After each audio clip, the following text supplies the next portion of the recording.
तो शुरुआत में हम देखते हैं छोटे डैनी रैंड को, जो अपनी मोम के साथ हिमालय जा रहा था। वो लोग प्लेन में थे, मगर तभी अचानक उनके प्लेन में कोई गड़बड़ी हो गई, जिससे वो तबाह हो जाता है। इस हादसे में सब मारे गए थे सिवाय डैनी के, क्योंकि वो बच गया था। फिर दो मास्टर्स ने आकर उसकी जान बचाई और वो उसे खुफिया शहर में ले गए, जिसका दरवाजा हर 15 सालों के बाद खुलता है। फिर 15 साल वहाँ गुजारने के बाद वो वापस अपने शहर आता है और सीधा जाता है अपनी कंपनी में, जिसका नाम था रैंड कंपनी। सबको यही लग रहा था कि डैनी तो मर चुका है, इसीलिए कोई उसे नहीं पहचान रहा था। इसके अलावा न उसने ढंग के कपड़े पहने थे और न ही पाँव में जूते थे, तो इस वजह से धक्के देकर उसे वहाँ से निकाल दिया जाता है। वो जब दोबारा अंदर जाने लगता है तो गार्ड्स उसे रोकने की कोशिश करती है, जहाँ वो अपनी कुंग फू का इस्तेमाल करता है, जो उसने पिछले 15 सालों में सीखा था, जिससे वो उन गार्ड्स को हरा कर कंपनी के अंदर आ ही जाता है। यहाँ उसकी मुलाकात अपने सुतीले भाई और बहन से होती है। उन्हें देखकर वो काफी खुश हो जाता है और ये समझाने की कोशिश करता है कि मैं ही डैनी हूँ। 15 साल पहले जहाज तबाह वाला जो हादसा हुआ था उसमें मैं मच गया था, मगर वो लोग उसकी बात का यकीन नहीं करती और गार्ड्स को बुलवाकर उसे बाहर फेंकवा देती है। जहाँ डैनी बेघर लोगों के साथ पार्क में रहता है। हालांकि वो परेशान था, मगर फिर भी वो उदास नहीं होता, बल्कि अपने मोबाइल में गाने सुन रहा होता है। फिर अगले दिन वो अपने कुंग फू की प्रैक्टिस कर रहा था, मगर तभी एक लड़की उसे भिखारी समझकर भीख दे देती है। मगर जब डैनी उसे देखता है तो वो उसे काफी पसंद आती है, इसीलिए वो उसे बात करना चाहता है। उस लड़की का नाम कॉलिन था, जो एक चाइनीज लड़की थी और मार्शल आर्ट क्लास के पर्चे हर जगह पर लगा रही थी। डैनी फिर उससे बात करता है और जॉब मांगते हुए कहता है कि मैं मार्शल आर्ट और कुंग फू में काफी माहिर हूँ, तो मुझे रख लो, मैं काफी अच्छे से सबको सिखाऊंगा और ट्रेन करूंगा, जिससे तुम्हारा बिजनेस में डबल हो जाएगा। जिस पर वो मना कर देती है, कहती है ये मेरा बिजनेस है न कि तुम्हारा, तो तुम इस बारे में मत सोचो। इसके बाद उसका सुतीला भाई एक खुफिया जगह पर जाता है जहाँ उसके डैड होते हैं, और ये बात काफी अजीब थी, क्योंकि उसके डैड तो कुछ सालों पहले कैंसर की वजह से मर गए थे। मगर सच तो ये है कि वो मरी नहीं थी, बल्कि किसी वजह से वो बच गई थी और पीछे से अपनी कंपनी को चला रही थी, मतलब किसी की भी नजर में आए बगैर। जो बात उसे यानी इसकी बेटी को बिल्कुल भी पसंद नहीं है। वो यहाँ अपने डैड को अपने सुतीले भाई डैनी के बारे में बताता है। फिर डैनी अपनी सुतीली बहन से मिलने जाता है, जहाँ वो उसकी चाय में कुछ मिला देती है, जिससे वो बेहोश हो जाता है। और फिर अगले सीन में उसकी आँख एक मेंटल हॉस्पिटल में खुलती है, जहाँ डॉक्टर उसे हिमालय के बारे में पूछते हैं। यानी जब वो अपनी माँ के साथ जा रहा था तो वो उन्हें हिमालय की तो नहीं, बल्कि उस खुफिया शहर और कुंग फू के बारे में बताता है, जो सुन डॉक्टर उसे पागल समझते हैं। अब डैनी को फोन करने की इजाजत दे दी जाती है, और क्योंकि उसके पास सिर्फ उस चाइनीज लड़की इन्हीं कॉलिन का ही नंबर था, तो वो उसी को ही फोन करता है और मदद मांगता है, मगर वो उसकी मदद करने, उसे छुड़वाने से साफ साफ मना कर देती है। फिर डैनी का सुतीला भाई कॉलिन के पास जाकर उसे एक पेपर पर साइन करने का कहता है, जिसमें लिखा था कि डैनी ने मुझे धमकी दी है मारने की, जिसके बदले मैं तुम्हें मार्शल आर्ट स्कूल के लिए बहुत सारे पैसे दूंगा, जिसके लिए वो साफ साफ मना कर देती है। अब इस सारी सूरत हाल पर उसे शक होता है, इसीलिए वो डैनी से मिलने जाती है। अब डैनी की सुतीली बहन को भी इस बात पर शक था कि यही असल डैनी है, इसीलिए वो उसे बहुत सारे बंडिस बेचती है, जो बचपन में हम खाया करते थे। डैनी उन बंडिस में से ब्राउन रंग के सारे बंडिस निकाल देता है, जो उसके बचपन की आदत थी, जो देखकर उसकी बहन को पता चल जाता है कि ये असली डैनी रैंड है। उधर डॉक्टर्स को भी लग रहा था कि ये असल डैनी है, मगर वो तो अभी भी बार बार उन मास्टर्स और खुफिया शहर की बातें कह रहा था, तो डॉक्टर्स को वो मशकूक लगता है, इसीलिए वो उसे यहाँ से जाने नहीं देती। ये सारी चीजें डैनी के सुतीले डैड भी कैमरास के जरिए देख रहे थे। उसे डैनी अपनी कंपनी के लिए खतरा लग रहा था, तो वो उसे उठवाने के लिए अपने कुछ गुंडे भेजते हैं, मगर वो उनसे काफी लड़ता है और अपने कुंग फू स्टाइल में उन्हें काफी मारकर हरा देता है। जिसके बाद वो अपनी आयरन फिस्ट वाले स्टाइल से मुक्का मारकर हॉस्पिटल का दरवाजा तोड़ देता है और वहाँ से भाग जाता है। जिसके बाद वो सीधा जाता है कॉलिन के स्कूल, उसे भी वो कराटे में हरा देता है, वो भी बड़ी आसानी से, जिस बात से कॉलिन काफी खुश हो जाती है और उसे कुछ कपड़े और यहाँ रहने की इजाजत दे देती है। जिसके बाद वो अपनी सुतीली बहन से मिलने जाता है, जहाँ वो उसे 100 मिलियन की ऑफर देती है। साथ ही ये भी कहती है, मगर तुम्हें अपना नाम बदल कर रहना होगा, ताकि तुम कंपनी के लिए कोई मुसीबत, कोई खतरा न बन सको। मगर डैनी को ये बात बिल्कुल भी पसंद नहीं आती। अब वो एक लॉयर यानी एक वकील से मिलता है, और क्योंकि वो भी पहले रैंड कंपनी में काम करती रही, तो डैनी उसे जानता है। वो उसे कुछ ऐसे सवाल पूछती है जो सिर्फ डैनी को ही पता थे, और जब वो उन सवालों के ठीक जवाब देता है तो उसे ये बात कंफर्म हो जाती है कि यही असली डैनी है। अब ये लॉयर डैनी की मदद करने वाली थी, ताकि कंपनी वापस डैनी को मिल जाए, और ये बात भी सबके सामने वो ले आए कि ये असली डैनी रैंड है। लेकिन उसका सुतीला भाई अपने गुंडे भेजकर वो सारे क्लोज सबूत मिटा देता है, जिससे ये बात साबित होती है कि ये असली डैनी है। मगर डैनी को यहाँ मदद मिल जाती है अपनी सुतीली बहन की तरफ तरफ से उसकी बहन ने उसके लिए एक चीज बनाई थी जिस पर डैनी की उंगलियों के निशान थे जो अब वाले डैनी से मैच हो जाते हैं। और आखिरकार ये बात साबित हो ही जाती है कि यही असली डैनी है, जिसके बाद उसे कंपनी का आधा हिस्सा मिल गया था और वो बन गया था रैंड कंपनी का मालिक, जिस वजह से उसे आलीशान घर और ऑफिस भी दिया जाता है। रैंड कंपनी एक काफी बड़ी कंपनी थी क्योंकि वो बहुत सारे बिजनेस करती है और दवाइयाँ भी बनाती है। वो लोग बिजनेस से बहुत सारे पैसे कमाती है जो बात डैनी को बिल्कुल भी पसंद नहीं आती। सारी सूरत हाल को देखते हुए वो दवाइयों की कीमतों में कमी कर देता है जो बात किसी को भी पसंद नहीं आती। अब उसका सतीला भाई अपने डैड से मिलने जाता है जहाँ डैनी भी उसका पीछा करता है, मगर वहाँ हर जगह पर सिक्योरिटी थी इसीलिए वो खिड़की के जरिए जाने लगता है। यहाँ उसकी भाई को गलतफहमी होती है इसीलिए वो उसे धक्का देता है जिससे डैनी बाहर जाकर गिरता है, मगर जब उसे होश आती है तो उसका सतीला भाई उसे गले से लगा लेता है और उस खुफिया जगह पर ले जाता है जहाँ उन दोनों के डैड थे। यहाँ डैनी उससे पूछता है, डैड आप जिंदा कैसे हुए? जिस पर वो कहते हैं, मुझे हैंड ने जिंदा किया था जो बहुत सारे खतरनाक निंजास का लीडर है। उन्होंने मेरा कैंसर का इलाज किया और बदले में मुझे ब्लैकमेल करके मेरी वफादारी ले ली। उसके साथ एक चाइनीज औरत मिली हुई है जिसका नाम मैडम गाओ है। जिसके बाद वो उसे रिक्वेस्ट करती है कि अब तुम हैंड से लड़ो और सबको बचा लो और अपनी कंपनी को भी। अगले दिन वो अपनी बहन के साथ था मगर वो उसे अपने डैड के बारे में कुछ नहीं बताता। फिर जब वो जा रही थी तो कुछ गुंडे आकर उन पर हमला कर देते हैं और उसकी बहन को अगवा करने की कोशिश करने लगती है। तब डैनी उनको रोकता है और काफी बहादुरी से उनका मुकाबला करता है। वो लोग उससे एक कुल्हाड़ी जैसे हथियार से लड़ रहे थे मगर वो फिर भी डैनी के सामने टिक नहीं पाते। एक एक करके वो उन्हें टिकाने लगाता रहता है जिससे वो अपनी बहन को अगवा होने से बचा लेता है। अब ये दोनों बहन भाई जाते हैं कॉलिन के पास उस मैडम गाँव का पता लगवाने, क्योंकि वो भी चाइनीज थी तो हो सकता है कि कॉलिन उन्हें जानती हो, यानी जिसके बारे में उनके डैड ने बताया था। अब उनकी ये बात सच भी हो जाती है क्योंकि कॉलिन उन्हें एक चाइनीज होटल के बारे में बताती है जिसके लीडर से डैनी बात करने जाता है। तब वो बताता है कि रैंड कंपनी के साथ हमारी एक डील हुई थी मगर तुम्हारी बहन ने डील हमसे तोड़कर किसी और से कर ली, मतलब कि हमारे साथ धोखा किया। मगर जब डैनी उन्हें हैंड के बारे में बताता है तो उन लोगों का मुंह बंद हो जाता है और फिर वो लोग वहाँ से चले जाते हैं। मगर बाद में वो लोग डैनी को एक पार्सल भेजते हैं जिसमें हैंड का ही बनाया हुआ एक ड्रग, एक नशा था, साथ ही एक लोगो, एक निशान भी था जो आयरन फिस्ट के ड्रैगन का था जो डैनी के सीने पर भी बना हुआ था। फर्क सिर्फ इतना था कि उसमें पंख नहीं थे। इसके बाद हम देखते हैं कि मैडम गाओ इन्हें जो हैंड के साथ मिली हुई है इस ड्रग नशे के काम में, वो अपने बिजनेस को इतना ऊपर ले गई है कि अब किसी को भी ड्रग लेने के लिए पाउडर या इंजेक्शन का इस्तेमाल नहीं करना पड़ेगा, बस स्टिकर लगाओ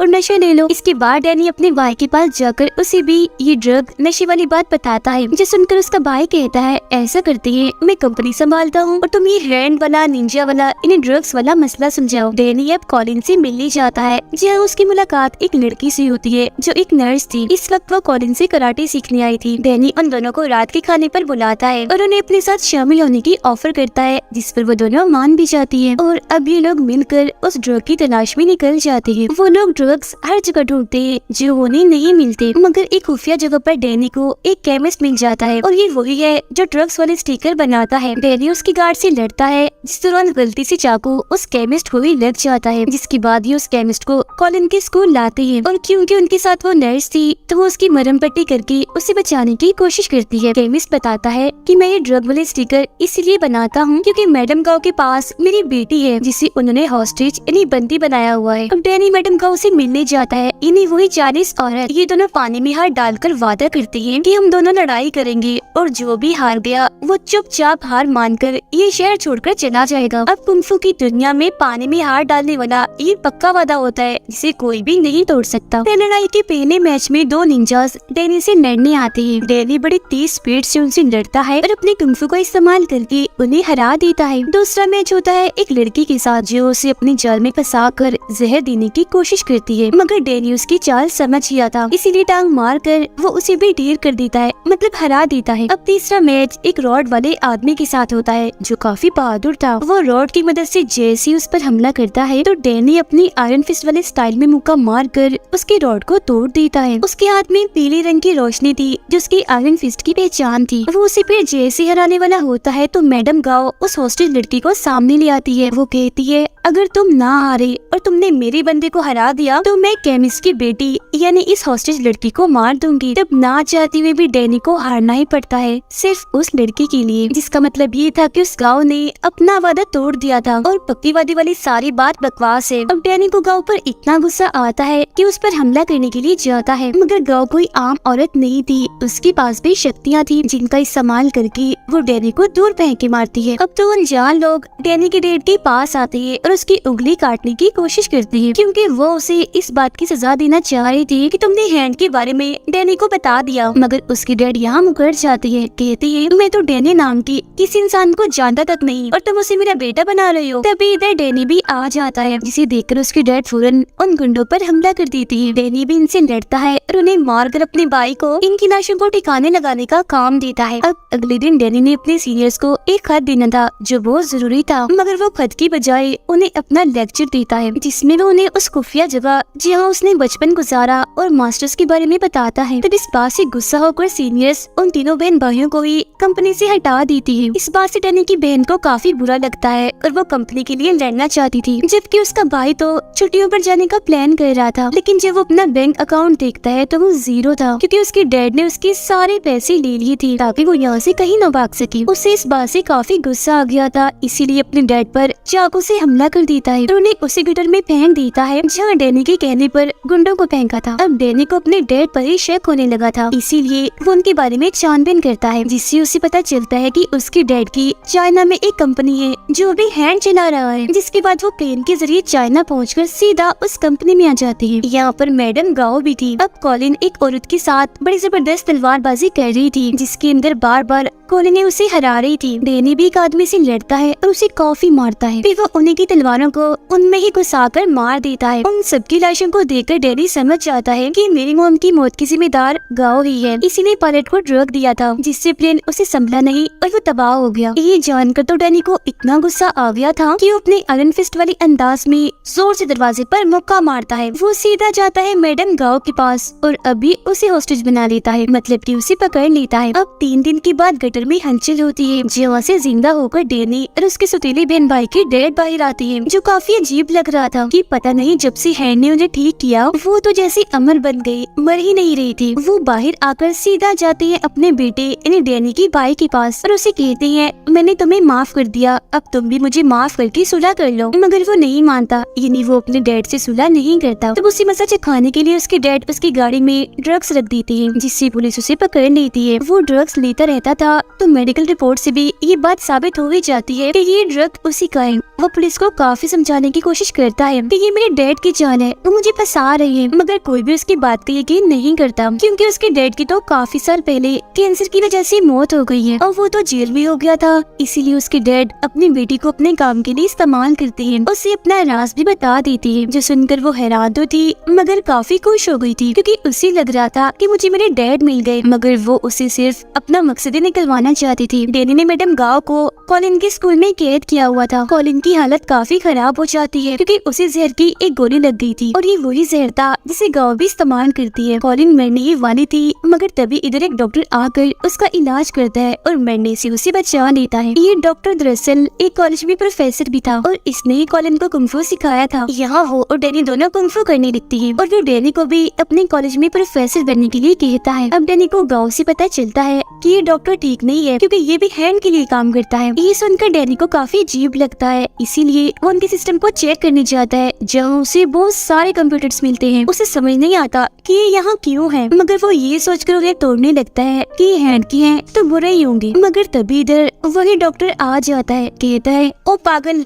ये क्या किया, मेरी सारी फेवरेट मूवीज थी इसमें, जिसे तुमने तोड़ दिया। जिसके बाद इन दोनों में लड़ाई होने लगती है। जिस लड़ाई के दौरान यहाँ एक लड़का आ जाता है जो दरअसल डैनी का ही साथी था, इसीलिए वो उसकी साइड से डरने लगता है। ये असल में डैनी के साथ उसी खुफिया जगह में रहा है। वो डॉक्टर की बहुत सारे गुंडों को मारते हैं, मगर जब यहाँ से निकलने की कोशिश करते हैं तो सारे दरवाजे बंद कर दिए गए थे, इसीलिए वो यहीं फंस जाते हैं। अब डॉक्टर अपने बहुत सारे कुंफू के माहिर लोगों को डैनी से लड़ने भेजता है। डैनी भी यहाँ अपनी आयरन फिस्ट को ऑन करने की कोशिश करता है, मगर अब की बार आयरन फिस्ट वाला रूप उसके अंदर नहीं आता। मगर फिलहाल उसे इसकी जरूरत थी भी नहीं, क्योंकि वो वैसे भी काफी बहादुर था और ऐसी मामूली कुंफू की माहिर उसका कुछ बिगाड़ नहीं सकती थी। कॉलिन डैनी की मदद करती है, सारे दरवाजे खोल देती है। जहाँ डैनी का साथी उसे कहता है वापस उस खुफिया शहर में आ जाओ जो मास्टर्स रहते हैं, जिन्होंने बचपन में तुम्हारी जान बचाई, क्योंकि यही आयरन फिस्ट का काम होता है, उस जगह की हिफाजत करना। उधर डैनी के डैड को जब ये बात पता चलती है कि हैंक हमारे ही बैंक अकाउंट इस्तेमाल कर रहा है, तो वो सारे अकाउंट्स खाली करने का फैसला करती है ताकि हैंक को बर्बाद कर सके। डॉक्टर अब कॉलिन को पकड़ लेता है और जब उसे ये बात पता चलती है कि इसने भी हैंक को मरवाने के लिए डैनी का साथ दिया,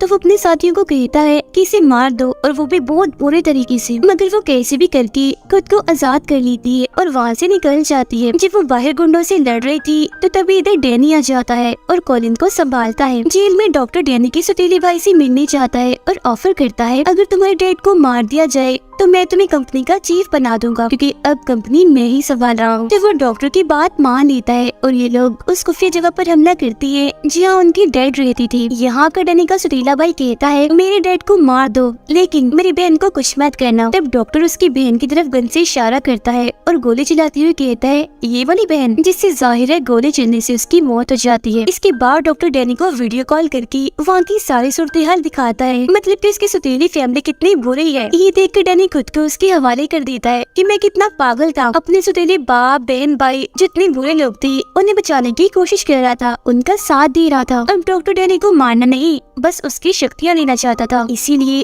वो उसे अपने साथ लेकर जा रहा होता है। मगर तभी इधर डैनी का साथी आकर उसकी जान बचा लेता है। वो सभी गुंडों से काफी लड़ता है। कॉलिन और डॉक्टर के बीच भी काफी लड़ाई होती है। हालांकि वो उसकी स्टूडेंट थी, मगर फिर भी वो जीत जाती है और डॉक्टर को हरा देती है। लेकिन वो डॉक्टर को जान से नहीं मार पाती, क्योंकि उसके अंदर भी सुपर हीरो जैसी ताकतें हैं। मगर तभी इधर डैनी का साथी आकर डॉक्टर के सीने में चाकू मार देता है और कहता है तुम इसकी स्टूडेंट हो इसलिए नहीं मार रही, मगर मेरा इसी कोई वास्ता नहीं है। अब डैनी का वो साथी वापस उसे उसके साथ चलने का कहता है, मगर वो जाने से मना कर देता है, इसीलिए दोनों के बीच थोड़ी बहुत लड़ाई होती है। मगर फिर बाद में उनके बीच ये फैसला होता है कि हम यही इसी शहर में ही रहेंगे। मगर जैसे ही वो पीछे आते हैं तो देखती है कि डॉक्टर की लाश वहाँ नहीं है, वो गायब हो गई है। अगले सीन में कॉलिन और डैनी साथ में ही थे। तभी उसके पास उसके सौतेले भाई का मैसेज आता है जो कहता है जल्दी करो यहाँ से निकलो। अब इससे पहले वो कुछ समझ पाता तभी कुछ कमांडो आकर इन पर हमला कर देते हैं, मगर यहाँ दोनों ही अपनी कुंफू की महारत का इस्तेमाल करके सभी को काफी मारते हैं और आखिरकार बच जाते हैं। अब यहाँ पता चलता है कि हैंड और कोई नहीं बल्कि डॉक्टर था, मगर क्योंकि वो तो मर गया था इसलिए कंपनी संभालने वाला कोई नहीं था। लेकिन फिर सबको हैरान करते हुए यहाँ वापिस ही डैनी का सौतेला बाप आ जाता है। जी हाँ, बिल्कुल वो मरा नहीं था, बल्कि हमेशा की तरह दोबारा से जिंदा हो गया था और सारे उल्टे कामों के पीछे उसका ही हाथ था और वो खुद भी हैंड के साथ मिला हुआ था। सारी सच्चाई जानने के बाद डैनी अपने सौतेले डैड जो असली विलन था उसे लड़ने चाहता है, मगर वो भी चुप बैठने वाला कहाँ था। उसने भी सारी तैयारी की हुई थी डैनी को रास्ते से हटाने की, मगर इसके बावजूद भी डैनी ऑफिस की खिड़की तोड़कर अंदर आ ही जाता है, वो भी अपने आयरन फिस्ट वाले रूप में और बिल्कुल वैसे अंदाज में। पीछे से कॉलिन डैनी के सौतेले भाई को मारने जाती है, मगर वो बच जाता है क्योंकि ठीक वक्त पर वो पीछे मुड़ गया था। अब यहाँ डैनी अपनी फुल ताकत का इस्तेमाल करके जोर से अपना आयरन फिस्ट वाला मुक्का जमीन पर मारता है, जिससे सारे लोग और टूटे हुए शीशे के टुकड़े हवा में उड़ने लगते हैं। उधर डैनी के भाई को भी अपने डैड के खिलाफ सबूत मिल गए थे। उनका सौतेला बाप जब वहाँ से भागने की कोशिश करता है तो डैनी उसका पीछे करता है। जी हाँ, दोनों एक दूसरे से